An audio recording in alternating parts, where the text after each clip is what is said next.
You're listening to Overwatch Contenders Daily, your path to daily news, scores, and insights into the Overwatch League stars of tomorrow. Here's your host, LemonKiwi.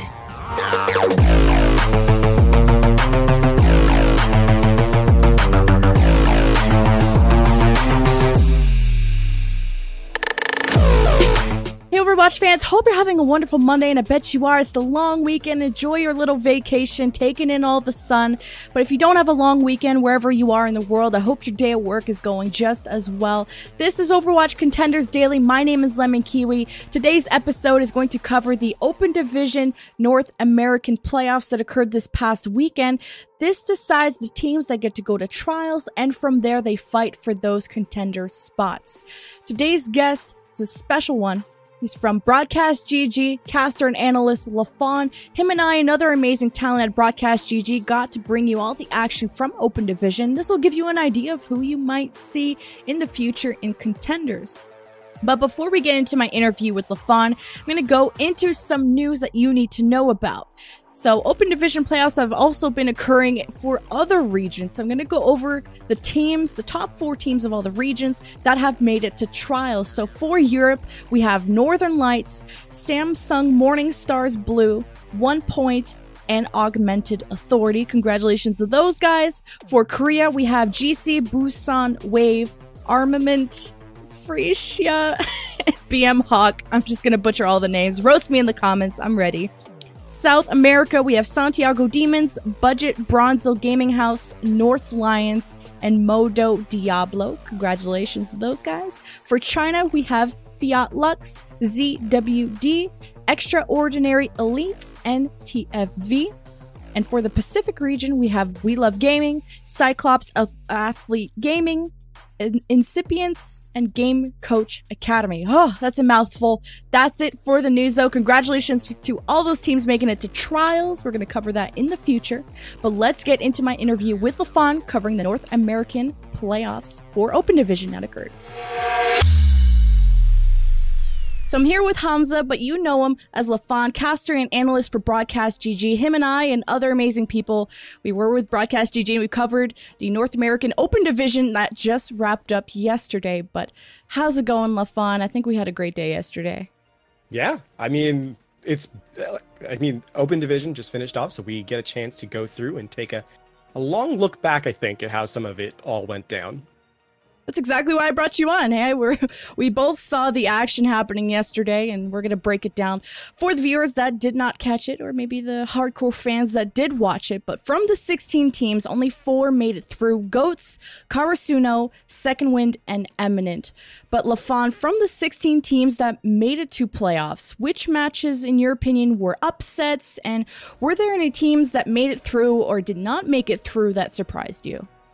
I mean, it's this number 1 seed that you can kind of look at and say that's a bit odd not going through, right? Yeah, Mirage, right? Everyone kind of expected them to sort of be towards the top, but they barely made it through the playoff bracket at all. They dropped through, I think, somewhere in the round 4, I believe. Yeah, they dropped in round 4 to Second Wind, so that was definitely, I don't want to say necessarily an upset exactly, but definitely unexpected. No Cloud, of course, mainstays from season 1 just didn't make it through at all towards the latter end of playoffs whatsoever. So that was another showing. They did fall to Eminent, and who are, of course, making 2 Contenders Trials. So I think between those 2 teams is definitely some of the more odd situations. And then, not to put too fine a point on it, but Karasuno, they came out kind of out of left field, I think, relative to what we kind of expected from them when playoffs started. So yeah, I would say those 3 specifically are definitely the outliers. Oh, definitely. And Goats being 2nd seed and Karasuno was the 12th seed. It was Karasuno that stayed in the winner's side of the bracket up until grand finals. And then you got someone like Second Wind, also that was 13th seed, and Eminent being 8th seed. But our 2 grand finalists, like I already mentioned, Karasuno versus Goats, with not only the winner's finals, but they ended up in the grand finals again versus each other. Could you give us a quick rundown of who these teams are for the viewers that don't know? So Karasuno is a bit of a newer team relative to sort of what has been sort of a mainstay in this kind of level before.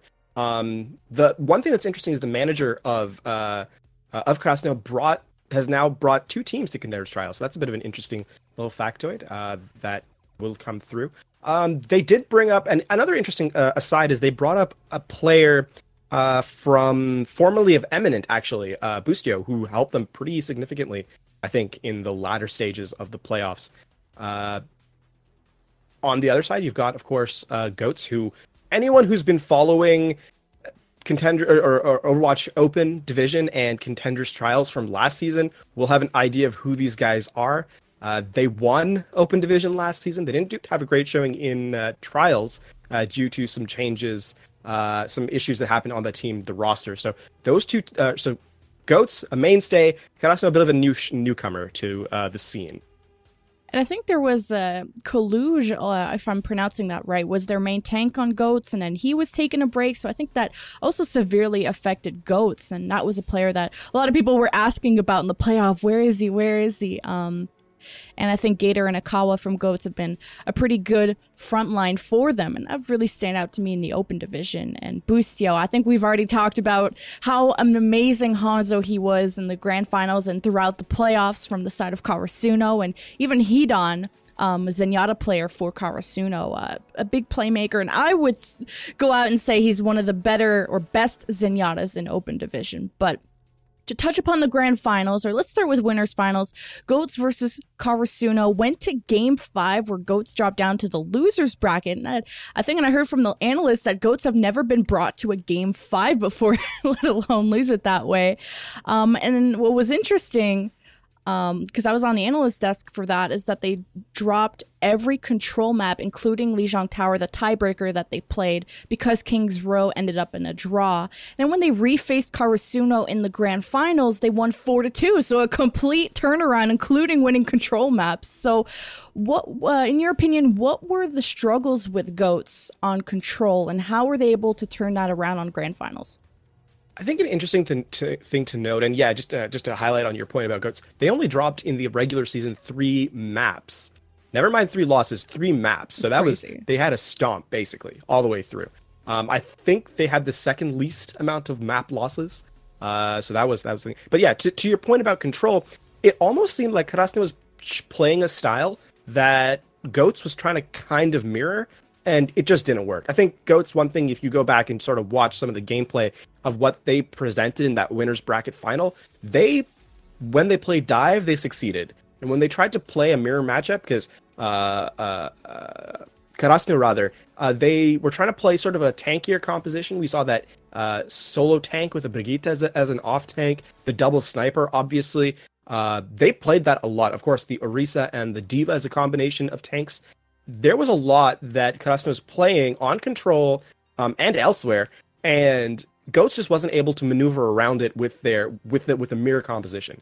When they switched to dive, they succeeded a lot more. And I think part of what happened was Karasuno got a little bit lucky on winner's bracket in that they got a lot of maps where that tank composition worked. And I think Goats just wasn't able to react to it in the middle of that first set, right? In that bracket, in the winner's bracket finals. And Karasuno came out on top in that regard, somewhere where they were able to position to their advantage as opposed to going into a map objective. So I think that's kind of what separated the two on that first winner's bracket final. And other than compositions and strategies, I mean, I think some people were questioning maybe mental exhaustion because both of these teams been playing since round 1. I think, what is it, like 8 hours of play? I think they started at 11 a.m. Pacific, and the matches weren't done till like 7 or 8 p.m. Pacific. So I'm wondering how much burnout is there. Maybe you're coming into the match unconfident. Do you think that Goats, because they didn't make trials last season, do you think they had a maybe extra pressure on their shoulders, or they were feeling a bit stressed out about getting that? I think they didn't. I think actually one of the things is for those last 2 teams, Karasuno and Goats, the pressure was kind of weirdly removed because they made it, right? They're already in. They were top 2. They guaranteed their position. They didn't have a whole lot to worry about. Yes, it's nice to get that first place. It's always nice to win. But at the same time, not only are you the 2 best teams in the standings at that point in time, and you have your position committed, you can just play the game. And I think we kind of saw that moving forward. Yeah, the stress is there, the mental exhaustion is there, and you can't deny that, because it absolutely is a thing, right? You're playing for 8 hours, and you're going to make mental mistakes. I challenge anyone, not just play video games, I challenge anyone to do anything for 8 hours and see if by the end... At a high level, too. Yeah, exactly, right? So I think, mental mistakes are there, but it was more of a case of mental mistakes. I think it kind of canceled each other out because both teams were making them, so it's not... I don't think it really had that much of an effect on the match. I think more it's that, to draw back to that, the actual more playtime may have helped GOATS over Karasuno, because they were able to refine some of their strategies that they were going to use when they fell to the lower bracket, that they ended up using in the grand finals. So I think it may have actually been a blessing in disguise for GOATS, definitely. Yeah, and I remember casting the grand finals, and they kind of kept the same compositions on the control maps that they won, and then completely changed everything. Like, I think I remember Ruins. They just got 100-0 by Karasuno on the first run, and then in the grand finals they actually won Ruins due to their not only their composition switch up, but at least learning from their mistakes. And we can say mental exhaustion was there, but you can tell GOATS were definitely adapting to their competition and in the little breaks that they probably had with their coach. But a player concern that I want to bring up that's outside of the grand finals, that now that these teams have made it to Trials is now a different situation because of the difference in patches between Open Division and Contenders Trials. So Trials being played on patch 1.22, and for those that don't know, that's Scatter Hanzo and Unnerved Brigitte.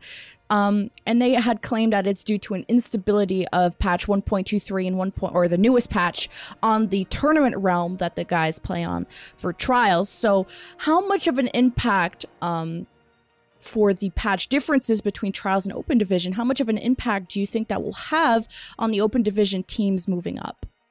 I mean, it's a bit of an unfortunate scenario, right? And not to disparage anyone whatsoever. I think there are very good reasons for why a certain patch would be chosen over another, and in this case, instability or tournament discretion, but like the what do you call it? So basically, like making sure that everything is on a fair and even ground, right? It's unfortunate, but you don't want a bug to affect the match halfway through, right? That's a big thing. So I don't think so. There are people's hands are tied, unfortunately, I think. But it's definitely going to affect some of these open teams and the Contenders Trials teams, obviously. It's going to affect them because they have no one to scrim against. Everyone has been scrimming on live. All the tournaments coming up are played on live.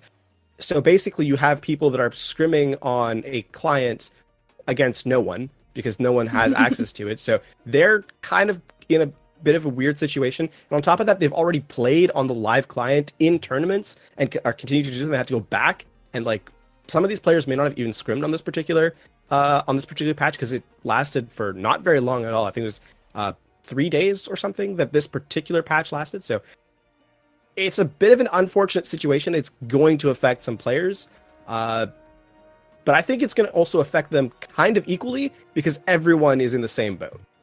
Right, and Open Division, I mean, they spent so much time playing on almost a different meta, some people want to say. The Brigitte and the Hanzo has definitely had their mark, and we've seen in the playoffs, Hanzo has such a high pick rate. I want to say I've saw it in every single match at least once, in every map, let alone match. So now that you're playing with a completely different Hanzo, the scatter is definitely not as effective, or at least it has a different use than the storm bow and the storm arrow ability that came in later. So do you think people are just not going to use the Hanzo, or how is that going to affect the meta and Open Divisions? I guess they're going to be at a disadvantage because of this.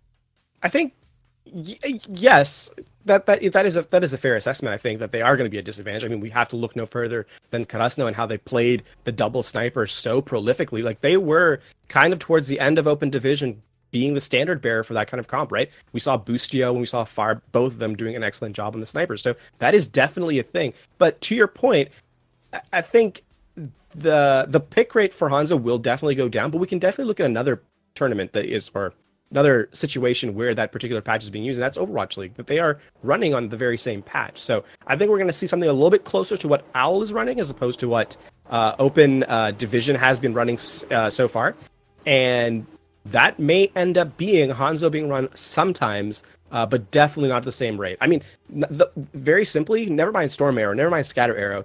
The very fact that the projectile speed is lower means you can no longer contest things like Pharah, and so that's something to be aware of, I think. And these teams are definitely going to take a look at that. Oh, for sure. And yeah, I don't know if we'll see as much Hanzo, but I think some players were coming around with a petition, I want to say. And do you think there could be a last-minute swap or change, or maybe they could fix the tournament realm? Do you think it's possible that the players could get their way and we could be playing on the live patch? I want to say if it does happen, it'll be a long shot. Yeah. It's such an awkward timing, right? We don't yet have all the dates for when the games are going to be played, so there is that. But as of right now, considering how the announcements have gone, I would be very skeptical to see the new patch on Contenders Trials, simply because the timing seems a little bit off, right? We're not sure if that bug is going to be fixed, when it's going to be fixed, and so I would be very hesitant to say that it would show up for sure. Well, we hopefully everything goes well, and the open division teams have plenty of time to figure themselves out up until trials come around. But now that open division playoffs have all been wrapped up, and we're going into trials from the open division playoffs, the top 16 teams, who were some players that stood out to you from the broadcast? I mean, there was actually one specific play that I just really enjoyed, and that was Boostio. Volskaya Industries comes in with the Hanzo, picks up a 6k. How often do you see one player pick up a 6 kill? Never mind someone that's doing it basically with solo kills. Those were pretty much all final blows.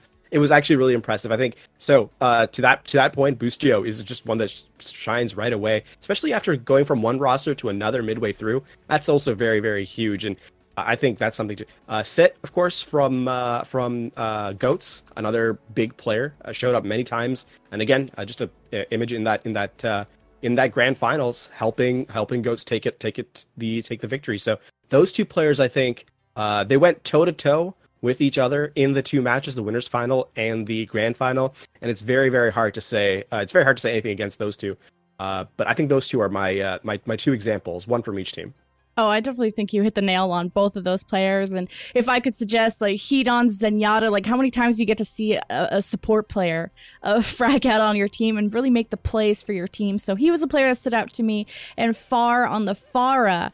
And not only his Pharah play, but how flexible he is at playing other heroes and how much he contributes to the team on whatever that he's playing. And there's so many players that stood out. I wish we got to broadcast all the matches, and especially like even the Mirage, seeing more of Mirage and maybe more of the issues that they had, or other teams like No Cloud. I didn't get to watch all of the amazing teams that got into open division, but that will be the end of our interview. Thank you so much, Lafon, for coming on. Thank you for having me. It's been a pleasure. Well, guys, this was Overwatch Contenders Daily. I'm LemonKiwi. This was Lafon, my wonderful guest. That was the Open Division recap. And we're going to see you guys on Wednesday for an EU playoff recap. Have a good day.